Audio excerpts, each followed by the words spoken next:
السلام عليكم، مرحبا بكم في قناة أطباق وأذواق للطبخ مع ليلى. نتمنى تكونوا بخير وعلى خير وبصحة جيدة إن شاء الله وانتم كتشاهدوا هذا الفيديو. فاليوم غادي نقترح عليكم وصفة ديال لي ترونش بطريقة اللي هي بسيطة بزاف وبدون تعقيدات، كتعطي واحد النتيجة غزالة. غادي نوجدوهم بالمذاق ديال القهوة، يعني الكيك غيكون بالمذاق ديال القهوة ولاموس ديال الشكلاط. فهو كيجي خفيف بزاف، يعني بحال اللي كتاكلوا غير لاموس ومع التقرميشه ديال الشكلاط. فهاد لي ترونش كيجيو بنان واخا هما يعني مكوناتهم بسيطه والطريقه ديال التحضير ديالهم ايضا.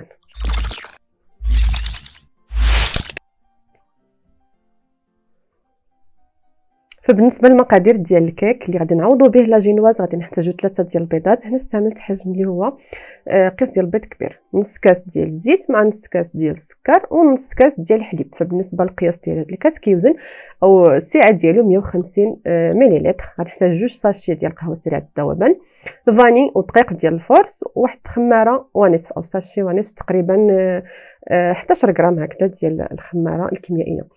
خديت الخلاط الكهربائي، غادي نديرو فيه البيض مع واحد رشه ديال الملح، دائما كنديروها في الحلوى، وغادي نضيف ايضا سكر سنيده، وغادي نطحنو مزيان مده تقريبا ديال 4 ديال الدقائق حتى كيفتح اللون ديال البيض. وغادي نحبس تطراب، وغادي نضيف الحليب مع الزيت وداك 2 ساشي ديال قهوه سريعه الذوبان. بالنسبه اللي ما توفرش لا ساشيات يدير معلقه كبيره ديال قهوه سريعه الذوبان. وغادي نعاود نطحن هاد المكونات مزيان حتى كتذوب داك القهوه ويتجانسوا المكونات كلهم، ويولي عندنا خليط خفيف وهكذا فيه فقاعات كثيره او رغوه كثيره. غادي نخوي هاد الخليط في اناء اللي غادي نخلط فيه باقي المكونات، وغادي نضيف النكهه ديال الفاني، نبداو نضيفوا الدقيق ديال الفرص. فبالنسبه للفاني الا كنتو غديروا سكر الفاني فغادي ديروه في الاول مع البيض، اما الا كنتو غادي ديروا النكهه فحتى كتساليو طحنوها عاد كنضيفوا النكهه. فهنا عمرت الكاس ديال الدقيق بهذه الطريقه، يعني كنعمروا دقيق الفرص الخاص بالحلويات. ما كنضغطوش على الدقيق فاش نكونوا كنعمروا الكاس، وانما غير كنعمروه حتى كيوصل يعني الفوق ديال حتى كيتعمر الكاس. غادي نغربلوه، دائما كنغربلو الدقيق. هنا ضفت نصف الكاس الاخر، كنغربلو وكنخلط حتى كيتجانس الدقيق مع باقي السوائل. فبالنسبه للكميه ديال الدقيق كتبقى على حساب النوع ديال الدقيق وعلى حساب الحجم ديال البيض. فانا درت كاس ونص، وكان بان لي الخليط باقي مازال خفيف شويه، وغادي نضيف واحد 2 معالق كبار ديال الدقيق مع ساشي ونصف ديال الخماره الكيميائيه، يعني كتكون معلقه عامره مع نص معلقه ديال الخميره الكيميائيه. غادي نستمر في التخلاط. فبالنسبه للقوام ديال هذا الخليط كيكون خفيف شويه، ما كيكونش عاقد بزاف كيف ما كتلاحظوا القوام ديال الخليط، باش هكذا كتجينا الكيك خفيف وداك لي طرونش ديالنا كيجيونا خفاف بزاف. خديت هنا لاطه فيها 40 على 35 سنتيم، فرشها بورق ديال الطبخ، وغادي نخوي هذا الخليط كامل فوق ورق ديال الطبخ. فبالنسبه لورق الطبخ الا شكيتوا بانه ماشي نوعيه جيده فمن الافضل دهنوه بشويه ديال الزبده، يعني داك ورق الطبخ كدهنوه بشويه ديال الزبده. هنا انا لصق ليا شويه في داك الكيك او لا جينواز. غادي نسرحوا مزيان هذا الخليط ديالنا، وغادي نطيبوها في الفران يكون مسخن من قبل على درجه حراره 180 درجه. فبالنسبه للاطا من الافضل تكون مقاده، ما تكونش يعني مقعره من واحد الجانب ولا عوجه، باش كتجينا الطبقه متساويه، لان هذا الخليط كيكون خفيف شويه. فاذا كانت اللاطه عوجه ولا الفران عوج كيميل، كتجي الطبقه ديال الكيك عوجه شويه. داكشي علاش من الافضل تكون لاطه مقاده. صافي، وكندخلوها طيب في الفران يكون مسخن على 180 درجه. كطيب في الاول من الاسفل، ومن بعد غادي نشعلوا لها النار من الاعلى باش كتحمر. فهي دغيا كطيب، يعني كدوز واحد 15 دقيقه تقريبا، ما كطولش بزاف لان الكيك رقيق. ملي كطيب كنخرجوها وكنخليوها حتى كتبرد تماما، يعني ما كنقيسوهاش حتى تبرد لان الكيك كيكون خفيف بزاف. كنحيدو ورق ديال الطبخ وكنحيدو داك الجناب ديال الكيك، غير داك الجناب الرقاق، ونقسموها على نصفين. فهنا انا لصق ليا ورق ديال الطبخ شويه حيدته بالموس. غادي نخلي داك لا جينواز على جنب او داك الكيك على جنب، وغادي ناخذوا نوجدوا لاموس ديالنا. غادي نحتاجوا علبه د لاموس الشوكولا الوزن ديالها 125 غرام، مع كاس ديال الحليب اللي الوزن ديالو او السعه ديالو 150 مليلتر، 2 معالق كبار عامرين ديال الشوكولاته ديال الدهن، واحد ساشي ديال قهوه سريعه الذوبان. فبالنسبه للمكونات كلها ديال اللاموس خصها تكون بارده مزيان. غادي ندير قهوه سريعه الذوبان مع كاس ديال الحليب، 2 معالق كبار ديال شوكولاته ديال الدهن. من الافضل تكون النوعيه اللي هي زوينه باش كتعطينا مذاق زوين اللاموس، يعني هاد الاضافات اللي كنضيفوا لداك اللاموس بودره فهي كتزيد تغنيها وكتعطيها مذاق زوين. في الاول كنخلطوا الشكلاط مع الحليب شويه، غير كيبدا يطلق داك الشكلاط شويه، غادي نضيفوا عليه داك ساشي كله او علبه كلها ديال بودره ديال شونتي او لا مش شونتي ديال الشكلاط. غادي نستمر في التطراب. في الاول كنخلطوا غير بشويه باش ما كطيرش داك البودره، من بعد كنزيدوا في السرعه ديال الخلاط الكهربائي حتى كتطرب لينا مزيان ويضاعف الحجم ديالها، وكيولي اللون ديال لاموس لون فاتح. صافي فاش كنوصلوا لهذا المستوى هذا في التطراب، يعني كتولي لاموس اللون ديالها فاتح وكتولي عاقده مزيان، صافي كنحبسوا التطراب. فهذا هو القوام ديال الكريمه، كتجي عاقده مزيان.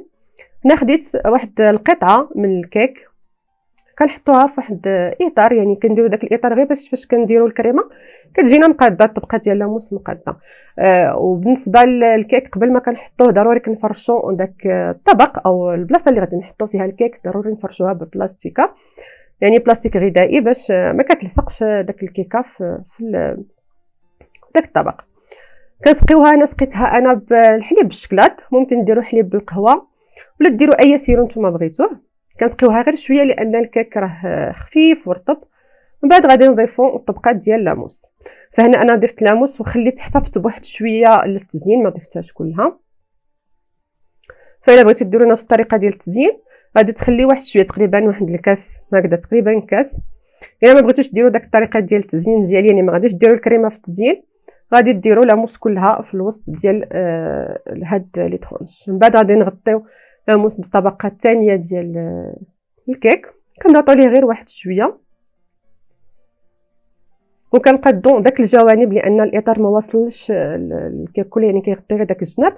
فهو من الافضل نديروا الاطار يعني باش هكذا الكريمه ما كتخرجش لينا من الجوانب كلها. صافي كنقادها كتجي على هذا الشكل هذا، وغادي نغطيها ببلاستيك الغذائي. عفوا قبل ما كنغطيوها كنسقيو الطبقه الثانيه حتى هي ديال الكيك بنفس الخليط. فهنا استعملت حليب بالشكلاط، ممكن ديروا اي سيرو. غادي نغطيها بالبلاستيك الغذائي، نحاول نغطيوها مزيان باش ما كتشمش لينا ريحه المجمد او ريحه الثلاجه. وغادي ندخلها للمجمد حتى كتجمد مزيان. انا خليتها ليله كلها عاد حيدتها. فبالمناسبه الا كنتو مثلا عندكم شي مناسبه بغيتو توجدوا هاد لي طرونش هادو، ممكن فاش تحطوها تغطيوها وتحطوها في المجمد، تخليوها حتى الاسبوع مثلا او 4 ايام هكذا على حسب، يعني باش توجدوها من قبل وتحطوها في المجمد حتى تحتاجوها عاد تجبدوها من المجمد وتقطعوها وتكملوا التزيين ديالها.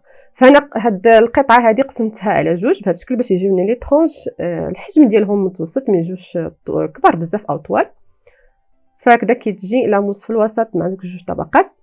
ومن بعد غادي نقطع الكيك ديالي القطع. هنا درت قطع مستطيله شويه، ممكن ديروا قطع مربعه، يعني الحجم والقياس ديال القطعه كيبقى على حسب الرغبه ديالكم، ولكن هذا القياس هذا كيبقى يعني قياس اللي هو زوين.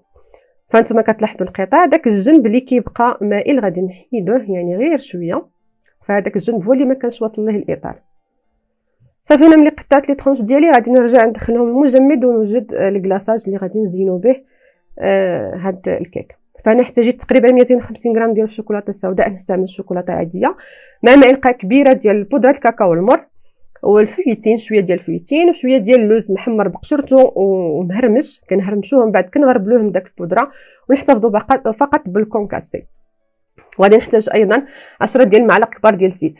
فهنا ضروري الكلاصاج يكون يعني ما كندوبوش الشكلاط بوحدو ولا ما كندوبوه مع الزيت. فانا في الاول دوبت الشكلاط مع 5 معالق كبار ديال الزيت، من بعد جاني مازال ما خفيفش، جاني مازال ثقيل شويه وضفت ليه 5 ديال المعالق وحدين اخرين، يعني درت 10 ديال المعالق كبار ديال الزيت. وكيبقى على حسب النوع ديال الشكلاط، المهم اننا نحصلوا على شوكولاته خفيفه. فهنا انا استعملت الشوكولاته العاديه يعني بديل الشوكولاته، ضفت ليها معلقه كبيره من البودره ديال الكاكاو. هاد الكاكاو كيزيد كيخفف لينا من داك الحلاوه اللي كتكون في الشوكولاته العاديه او بديل الشكلاط، يعني كيعطينا نتيجه افضل وما كياثرش في نفس الوقت على يعني الشكلاط كيجمد ما كيبقاش رطب. ممكن هاد الطريقه ايضا ديروها في لي صابلي اللي كيتغمسوا في الشكلاط، حتى هو تضيفوا هاد معلقه كبيره ديال الكاكاو ولا 2 معالق كبار وكتخلطوا مزيان، يعني كيحسن من المستوى ديال داك الشكلاط، ما كيبقاش هكذا شكلاط حلو بزاف. كتعرفوا داك بديل الشوكولاته يكون حلو. من بعد غادي نضيف داك شويه ديال الفويتين مع شويه ديال داك الكونكاسي ديال اللوز. فبالنسبه للفويتين ماشي ضروري ديروه، وانما انا كان متوفر عندي وزدته مع الكونكاسي ديال اللوز. يعني ممكن ديروا غير الكونكاسي بوحدو، اما لوز ولا كاوكاو. صافي من بعد كناخذوا واحد الصفايه بحال هذا الشكل، كنحطوا عليها داك لي طرونش ونبدا نغطيهم بهذه الطريقه هكا. كنهزوا داك الشكلاط وكنغطيو كلشي الجوانب والوجه ديالها كلها. صافي ونحيدوا داك الفائض اللي كيكون من الاسفل وكنهزها ونديرها في يعني في شي بلاطو اخر يكون مفرش بالبلاستيك باش هكذا داك الشوكولاته ما كتلصقش ودغيا كان يعني فاش كنبغيو نهزو داك لي طرونش دغيا كيتهزوا. انا كملت القطع كلهم بنفس الطريقه على هذا الشكل. فانا 250 غرام كملت لي هاد القطع كلهم. ممكن الا ما كفاتكمش الشكلاط تعاودوا تذوبوا يعني كميه واحده اخرى، كيبقى على حساب يعني الحاج يعني شحال ضفتوا شحال. الا كان الشكلاط ثقيل فغادي ياخذ لكم كميه كثيره ديال الشكلاط، داكشي من الافضل كنخففوه بالزيت باش حتى داك الطبقه ديال الشكلاط ما تكونش ثقيله بزاف. من بعد ما كتجمد داك الشكلاط كنفينيو داك الجناب ديال كنحيدو داك الشكلاط الزائد اللي في الجوانب، وغادي نحتاجو داك البوق اللي كيف ما كتلاحظوا في الصوره. هنا خديت داك الكريمه اللي كنت احتفظت بها، درتها في جيب الحلواني واحتفظت بها في الثلاجه يعني حتى احتاجيتها. وغادي نبدا ندير هاد الخطوط هكذا زيكزاك بهاد الطريقه هذه. فبالنسبه الى ما توفرتوش على داك البوق ديال جيب الحلواني بهذا الشكل، ممكن تاخذوا غير داك الكيس جوطابل ديال جيب الحلواني اللي كيكون جوطابل، عوض ما تقطعوه دائره كتقطعوه بشكل اللي هو مائل باش كنحصلوا على هاد الطريقه هذه في التزيين، كتكون على شكل زيكزاك. لا ما بغيتوش ديروا هاد الطريقه هذه في التزيين ممكن ديروا غير وريدات هكذا بهذا الشكل. وطبعا يعني التزيين كيبقى على حسب الرغبات ديالكم، ماشي ضروري انكم تلتزموا بنفس الطريقه في التزيين. من بعد خديت حبات ديال اللوز قسمتهم لنصفين ودهنتهم بالملمع الغذائي الملمع ذهبي صافي، وحطيتهم فوق داك الكريمه. وكان هذا هو الشكل النهائي ديالهم. فهي وصفه يعني مكوناتها بسيطه وطريقه ديالها ما فيهاش تعقيدات وكتعطي واحد النتيجه زوينه بزاف. نتمنى ان هذا الاقتراح ينال الاعجاب ديالكم، بارطاجيو هذا الفيديو مع الاصدقاء والاصحاب باش تعمل الفائده، وخليتكم على خير ونتلاقاو ان شاء الله في فيديو قادم. السلام عليكم ورحمه الله.